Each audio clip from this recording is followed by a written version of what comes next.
The more I people, know. it can take longer too. You got time. So definitely, So definitely. I go until 1:30, but you're saying if I wanted to go a little longer, like till 1:40, that's fine. Because I try to Or till stop either. 2. No. Oh, okay. All Okay. right. So we are live on YouTube, and Susan Michelle, this mic is all yours. Hi, this is Susan Michelle. I am here in Western Massachusetts. It is so great to be here as always. I am the author of Surrender to Joy, From Suicide to Serenity, which teaches the transformational truth of A Course in Miracles, which I have been studying now for 33 years.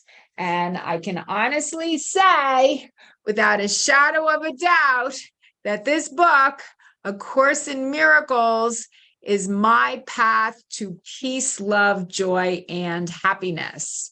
I've heard it referred to, in so many different ways, but the GPS, God's plan for salvation. It is my navigational system to peace, love, joy, and happiness. I mean, I continue to vacillate throughout the day, but I know when I am embodying the principles I learn in A Course in Miracles, I feel good. And when my ego gets my allegiance, when I am blocking and not adhering to the principles that I learned from A Course in Miracles, I don't feel so good. I vacillate. However, I find when I do certain daily disciplines, my life goes so much smoother.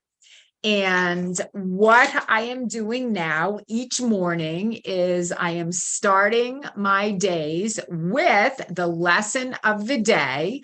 I mean, there's no rule when it comes to doing the lessons, the workbook lessons for students. The only rule that Christ gives us is that we should not attempt to do more than one lesson per day. How I'm doing this is I'm going by the lesson of the year. There's 365 days in the year. So today is the 230th day of 2023. So today's lesson is 230, and the subject states, "Now will I seek and find the peace of God." I love this lesson because A Course in Miracles tells us that peace, love, joy, and happiness is our destiny. When we are connected to the peace, love, joy, and happiness within ourselves, we are living our life as it is meant to be lived. So I started out my lesson listening to this, my day, I should say, listening to this lesson on YouTube by a few different Course in Miracles teachers. Then I read it by myself. You know, to read the words is good, but to embody the words is what changes our life and changes our perception. To read it first and intellectually understand it is a start. But once you can, for me, once I can really meditate on the words and embody the meaning, is when I can feel the transformation occur within my mind. Jesus starts out in lesson 230, "In peace I was created, and in peace do I remain. It is not given me to change myself." So I was created in peace. I choose to make the conscious decision to connect to that peace. And it is not given me to change myself.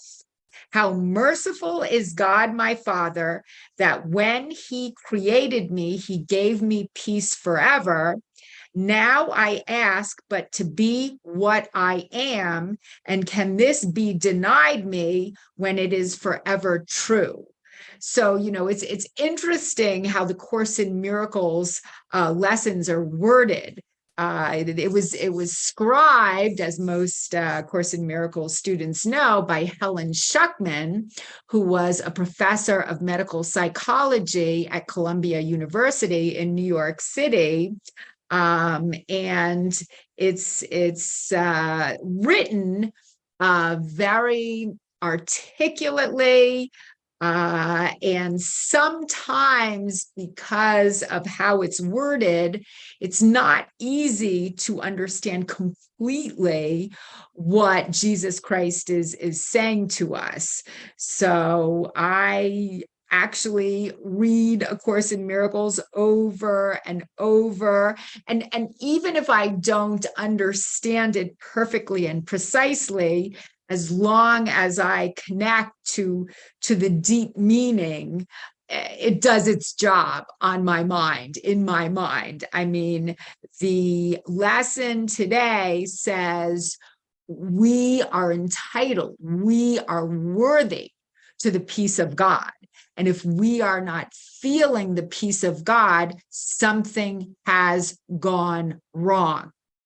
I think I did a PAL talk on Tuesday with Dove, David Fishman, and Myrna, who are incredible Course in Miracles teachers. Dove referred to that place that is not aligned with Christ consciousness as stinking thinking.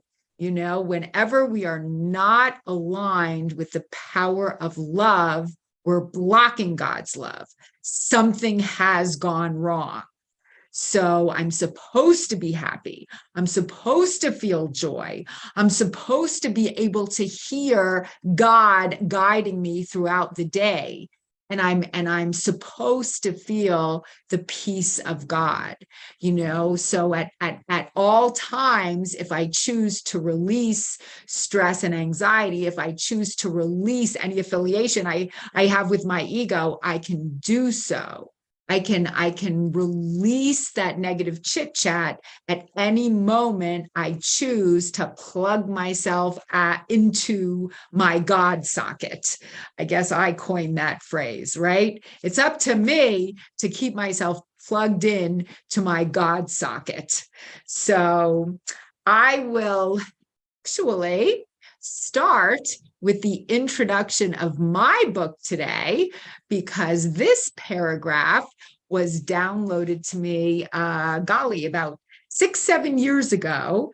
And the first paragraph of the introduction of Surrender to Joy states, "My passion is God.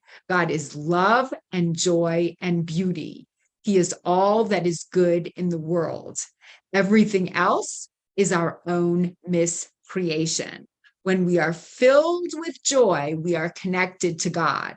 When we are not joyful, we have lost our connection with all that is real." This is my message. It can be clarified with 3 simple words. There is nothing to find. All we need to do is surrender. There is nothing to find in this world, because Course in Miracles tells us time and time again, there is no world. Now, that's a real heavy statement. There is no world. And I think it takes quite a few years of studying A Course in Miracles to really understand what that means. But A Course in Miracles tells us that we are always creating our reality. So if we are filled with peace, love, joy, and happiness, that will be reflected back to us by the world. If we have blocked our peace, love, joy, and happiness, if we have given allegiance to our ego and are feeling a lot of stress and anger, that is what is going to be reflected back to us by the world. So, not to punish us, but just to teach us. Even if we are in a funk for whatever the reason, and things start going wrong throughout the day, we can choose to just release that negativity and plug ourselves back into the God socket anytime we choose. I am going to actually read the introduction, what I wrote after I wrote that first paragraph, because the subtitle of my book is From Suicide to Serenity. When I was 21 years old, I was suicidal. That was about 5 years prior to me finding A Course in Miracles. I think at the time I was suicidal, I'm a 2-time suicide survivor, the world just did not make sense. And I had so much pain buried in my unconscious mind, and I didn't have the tools to process it. I didn't know how to release that pain. And what I write here is I write, on a warm June morning in 1985, I attempted suicide the first time. At the age of 21, filled with hopelessness and despair, I dumped 6 bottles of sleeping pills onto my bed. I had a glass of water sitting on my nightstand. I grabbed one handful of pills after another and swallowed them all. Thank God my mother drove me to the hospital in time to get my stomach pumped. I was released the next day. I made my second attempt 3 months later.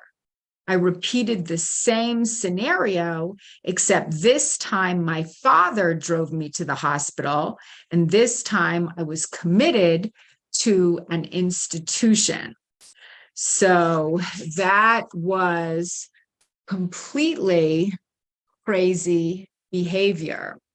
And I remember the feelings that I had at the time.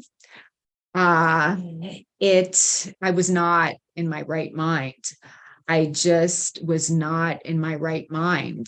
Why did I get to that point of being suicidal? Well, there was a lot of pain buried in my unconscious mind, and I just didn't have the tools to identify it or process it. I mean, when we do not acknowledge what's buried in our unconscious mind, that pain guides our life. So, A Course in Miracles tells us that the pain is not real, and that's true. But I do believe that we need to identify it, acknowledge it, just so we can step into it and release it. We need to own it, but only to see that it has no power over us. I believe that is Freudian psychology. And I also believe that there is much Freudian psychology in A Course in Miracles. I heard that from a great Course in Miracles teacher, Ken Wapnick. He said it's no coincidence that A Course in Miracles was written after Freud lived. It's no coincidence that it was scribed by Helen Schuckman, who was a professor of medical psychology at Columbia University. So there is a lot of psychology intertwined into A Course in Miracles, which I think is a big part of the reason that I am so drawn to its philosophy. I think technically A Course in Miracles is a philosophy. For me, it's a truth. For me, it is a truth. That's why I called my business Trust Transformational Truth, because it has transformed my life. Now, here in my book, I write about how many of us are led by the pain that is still buried in our unconscious mind. In my book, I write, and this is in the latter part of my introduction, I write, most of us are led by our unconscious minds, and unresolved childhood issues have the power to determine someone's destiny. ACIM, A Course in Miracles, is a journey to being fully conscious, enlightened, pure love. A Course in Miracles is a journey to being completely connected to the unconditional love that is within me. I'm sure my life would have gone in a completely different direction had I not found A Course in Miracles and followed its direction. But I felt safely supported and made the decision to look at what was hidden within me. I allowed the buried pain to surface. I then released it to God so he could release me from its bonds and transform pain to love. So again, there is no pain. However, I do believe that the majority of us have experienced difficult circumstances in our childhood. And because the pain was not processed properly, it got stored in our unconscious mind.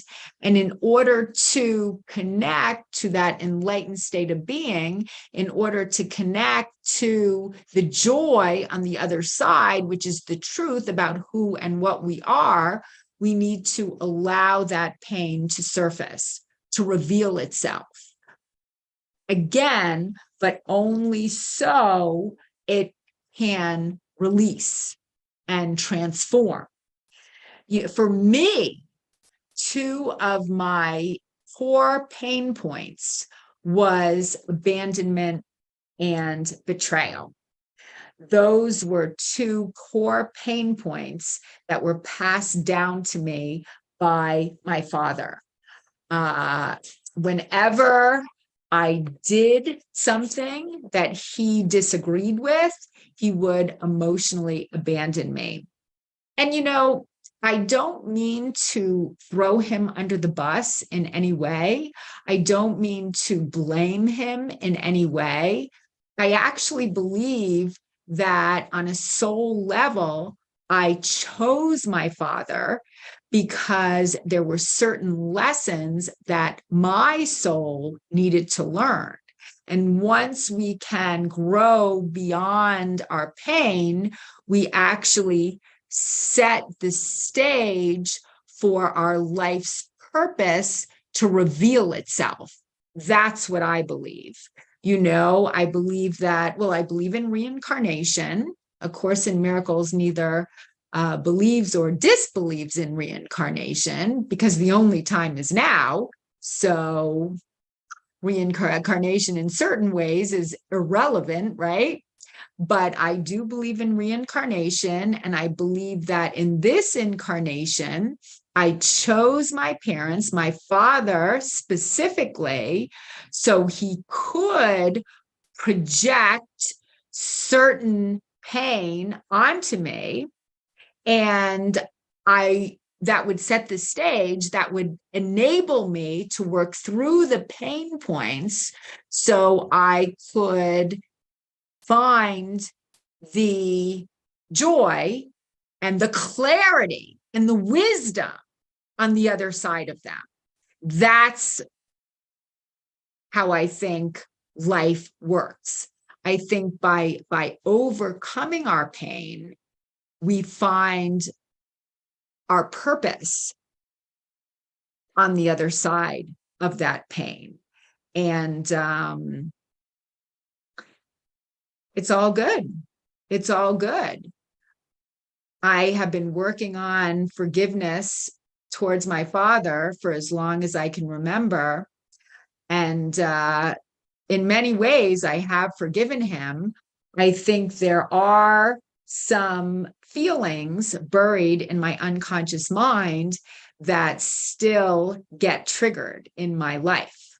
Now, there is a feelings chart in my book, and this feelings chart was, I found the feelings chart in John Gray's book, John Gray. And actually, John Gray gave me permission to put his feelings chart in my book. He's the author of Men Are From Mars, Women Are From Venus. The book that I actually love is by John Gray, is called How to Get What You Want and Want What You Have. That's where I originally found this feeling chart. So in my book, the feelings chart is on page 131.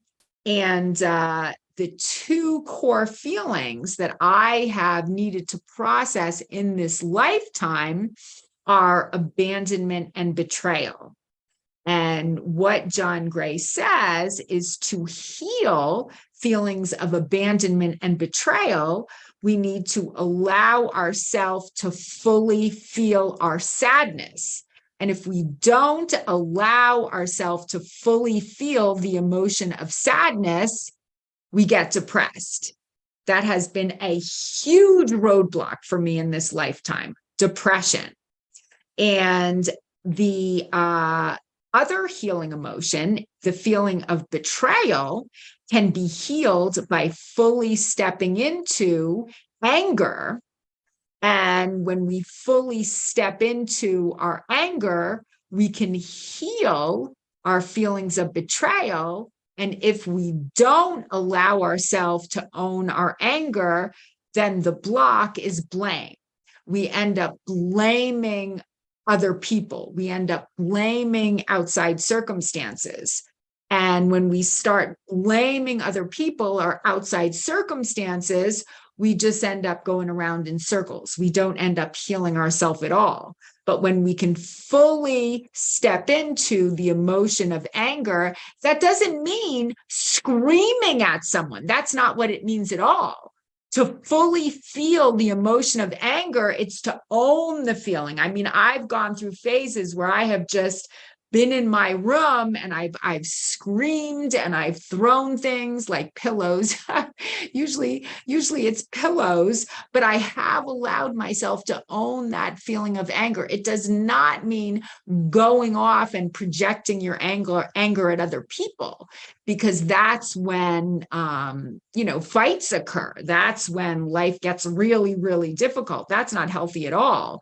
What John Gray is saying, what this feelings chart is saying, is to own the feeling of anger so you can release it and get back to your natural state of love. Own the feeling of sadness to release the feelings of abandonment. And then on the other side of that sadness, when we can own that feeling, we get back to our natural state of happiness. Now, I don't know for sure if John Gray is a Course in Miracles student or not, but I do know that his philosophies and his feelings chart have really helped me to heal, because before my suicide attempts,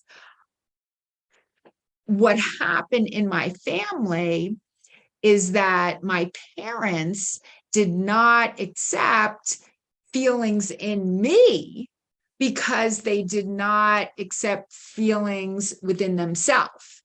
They couldn't help me work through the feelings inside of me because they were never taught as children how to work through their own feelings. I heard Alan Cohen, another great Course in Miracles teacher, say, hurt people hurt people. Now, my parents did not do this intentionally. There was just pain within them that had not been processed. So they unconsciously projected it onto me and my sister, I believe. It was not intentional. But now, as I become conscious, I can break the cycle.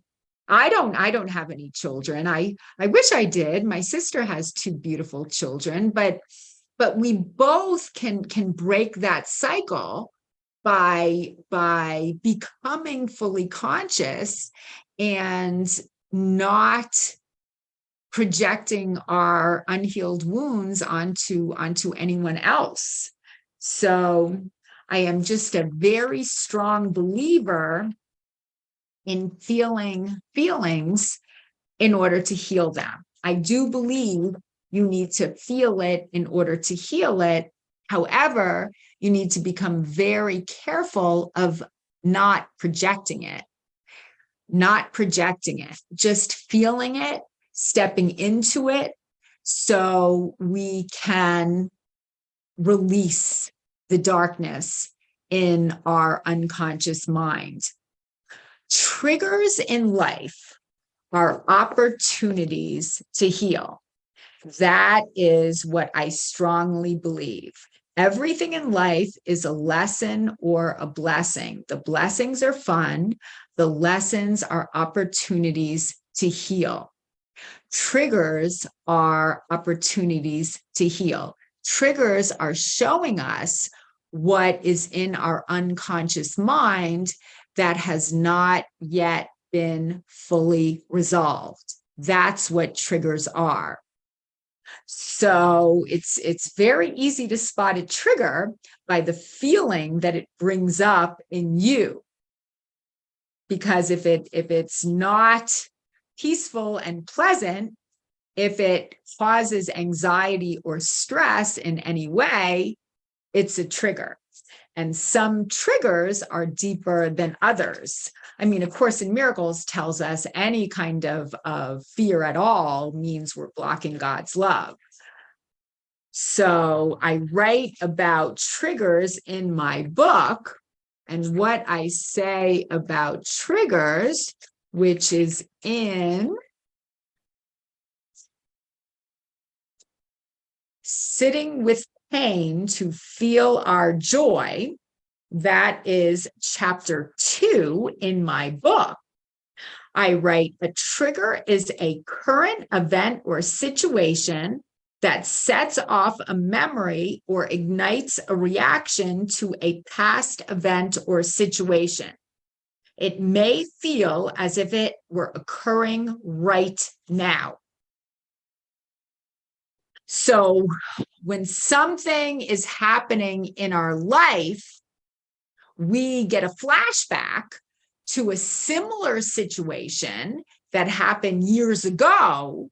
So the feeling of angst exacerbates itself. It's like when we overreact, for me, if somebody is condescending to me, I have a tendency to overreact. Sometimes it's not always external, but internally, I can really feel it on a deep level because my father was so condescending to me on a regular basis. So, and then I write, triggers prompt emotional reactions. I'm skipping around a little just to highlight what I wrote about triggers. And then I wrote here a couple paragraphs down, the problem with negative triggers is that we rarely realize what's happening in the moment. Instead, we find ourselves reacting in the same dysfunctional way as we had in the past. Our reactions become ingrained and compulsive, unless we address them. So I had a monumental trigger happen for me this Saturday at the nursing home where I work part-time. And I brought this up on Tuesday when I spoke with David Fishman, Dove, and Myrna, and they were so helpful in terms of their insight on this trigger event. But I am going to go into it briefly here as well. It was such an amazing learning experience that I had, because after all is said and done, even though it was painful at the time, I could feel the healing occur. I could feel the healing on the other side of all that pain. I mean, what started it is I'm in activities. I work with the activities director. So it is my responsibility to get the residents out of bed and into the activities room for the activity. And on Saturday, it was bingo. So what I do is I go to the head nurse. I ask the head nurse for her help getting the residents out of bed. Now, the head nurse will ask the CNAs, which are the assistants, to help get the residents out of bed. So I did that. I did that at 12:45 when I first got started.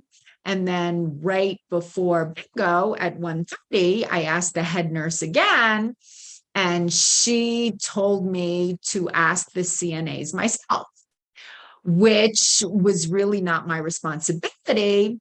So what I did, because I was not knowledgeable about who was a nurse and who was a CNA, is I asked the other person standing by the nurse's desk that had a nurse's outfit on if she could help get some of the residents out of bed.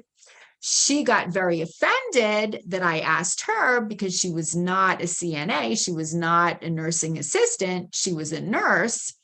So I guess she thought I should have known that. But instead of just communicating to me in a calm way that she was not a CNA, she was a nurse, she became very defensive, very angry, very belittling, very condescending. What happened to me is I got triggered. I got triggered because she was condescending, she was belittling, and there were old pain points from my childhood, from my father, that had not yet been fully released. So what I did is I internally, I don't think I went crazy on the outside, but internally I had a pretty extreme reaction to this. And, then the day went on, and different things happened that followed this incident, which I won't go into. But my point here is, because I have not yet fully resolved that pain from my childhood, when something happens in my life, I have a tendency to overreact. Even if it's not externally, I can feel myself overreacting internally, because I think what happened to me on Saturday is I ended up just shaking and trembling, and I could feel it in my heart chakra. And I just reacted to her disrespectful attitude again, which brought me back to my childhood. And that evening, I was able to see the situation in a more objective way. I was able to see that everything in the external world is just reflecting something in my internal world. The external world is nothing more than an internal reflection. So there was something that she was reflecting back to me that I needed to get in touch with in order to grow. So she was my teacher. She was a part of me. And this is something that Dove pointed out on Tuesday. You know, God has but one son, and we are all part of the sonship. So this woman that triggered something in me, she was a part of me. She was a part of me that was reflecting back to me something that needed to be healed. I think when I am going through the triggers that life gives to me, you know, when I am going through these opportunities for healing, right? It's not fun. It's painful. Why? Pain is painful. Triggers are painful. Unresolved feelings are painful. It takes courage to step into our pain. However, when we have the courage to step into the pain, to own the pain and not project the pain, there is so much healing that does occur. I mean, ACIM says we need to forgive, right? How do we get back to heaven? The 3 ways to heaven are acceptance, forgiveness, and gratitude.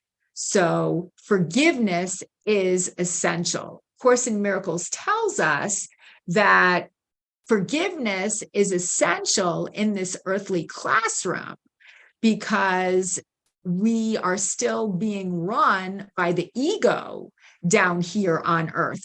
Forgiveness is essential. In heaven, there is no need for forgiveness because in heaven, everyone is already connected to their peace, love, joy, and happiness. God does not need to forgive me because God has never condemned me. I have condemned myself. That's why forgiveness is so important for me.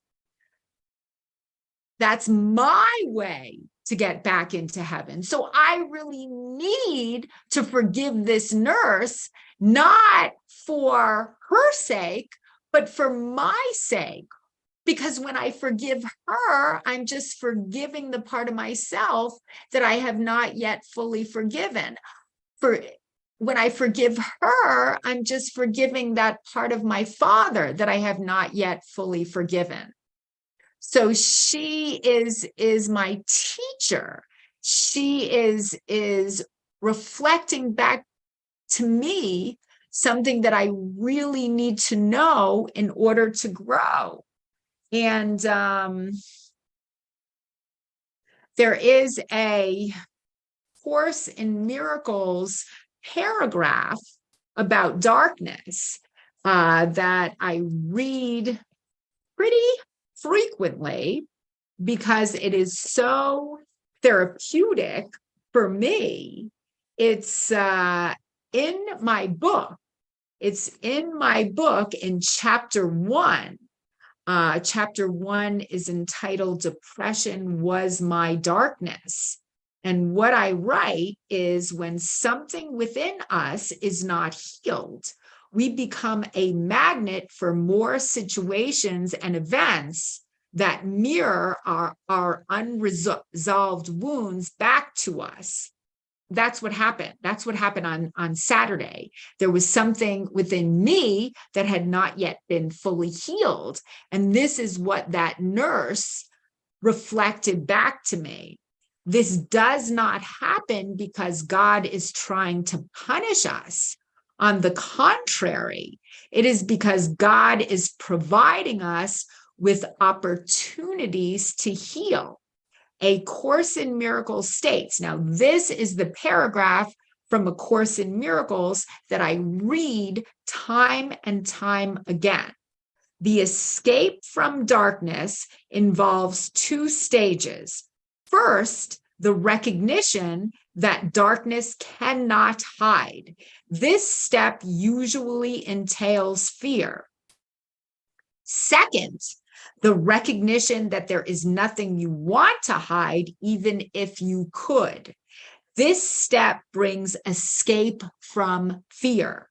When you have become willing to hide nothing, you will not only be willing to enter into communion, but will also understand peace and joy. I mean, really, if we can take in that paragraph, it is so monumentally huge. You know, so many of us try to appear together on the outside, you know, so many of us do. That's what life teaches. But A Course in Miracles is telling us that darkness cannot hide. And our spirit, our soul, has no desire to hide that darkness anyway. It's too painful to keep that darkness stuffed down into our unconscious mind. It's just too painful to keep it down there. So when you have become willing to hide nothing, when we can really clearly look at the darkness that is within our unconscious mind without blame, without judgment, when we can just look at that darkness with the eyes of Christ, with the eyes of compassion, that is what allows it to heal itself. When you have become willing to hide nothing, you will not only be willing to enter into communion, but will also understand peace and joy.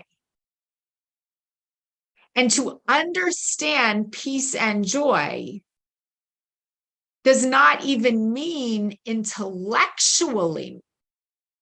It means embodying those qualities within our psyche, within our soul, within our self.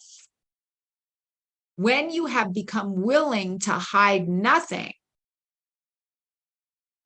you will not only be willing to enter into communion, but will also understand peace and joy.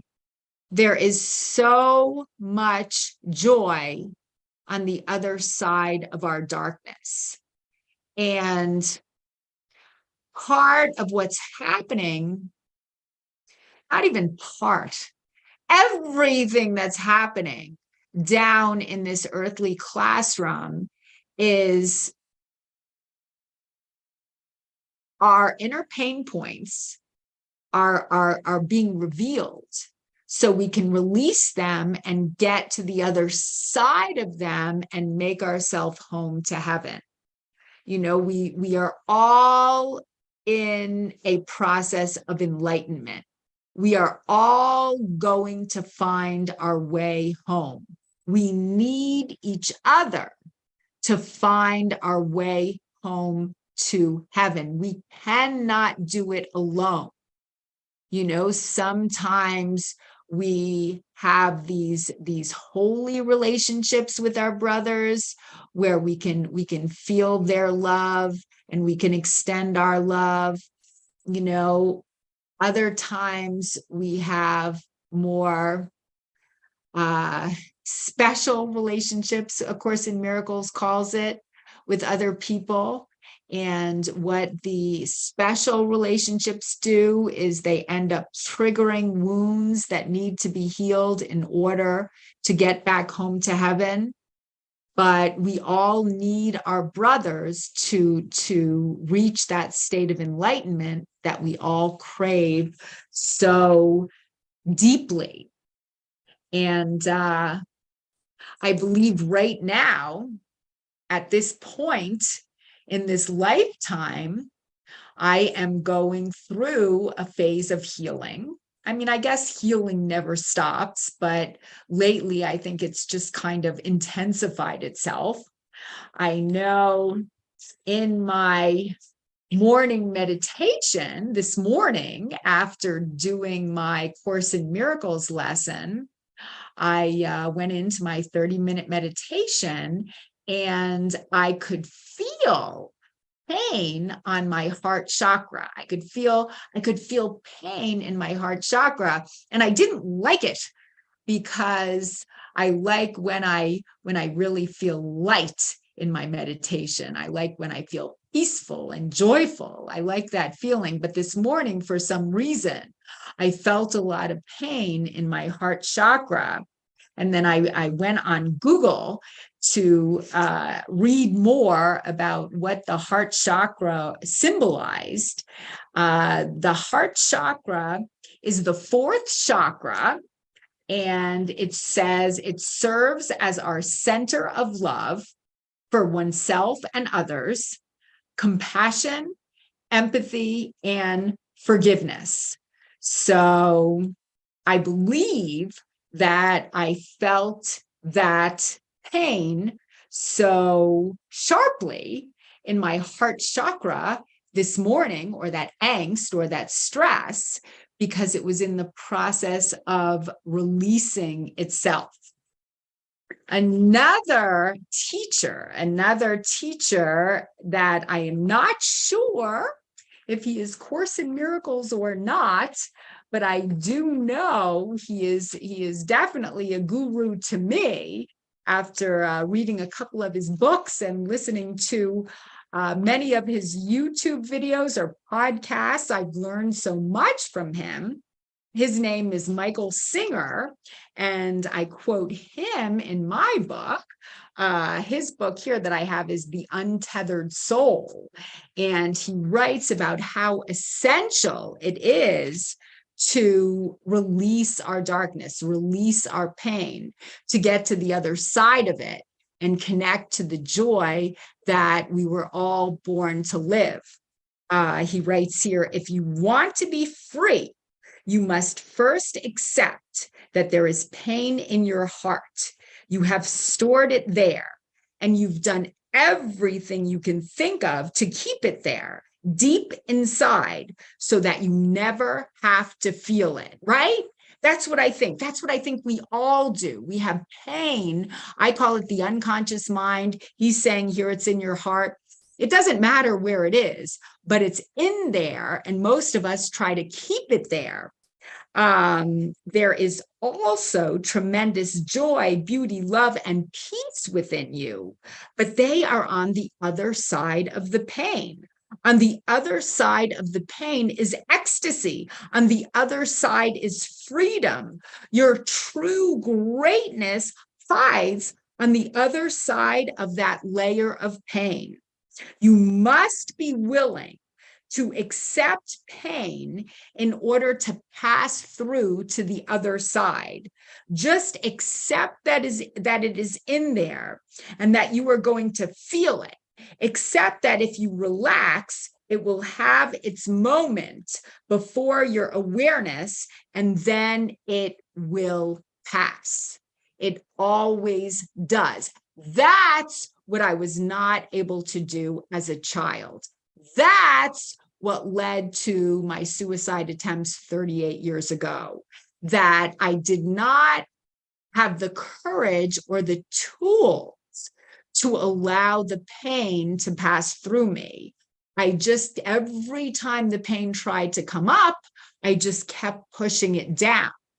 Now, what I do my best to do when life triggers me, as the nurse triggered me on Saturday, I do my best to step into that pain, to allow it to work its way through me, and then give it to God. I pray and ask God to heal that pain so I can step into the peace, love, joy, and happiness on the other side of it. And I would not be able to do that without the teachings of A Course in Miracles.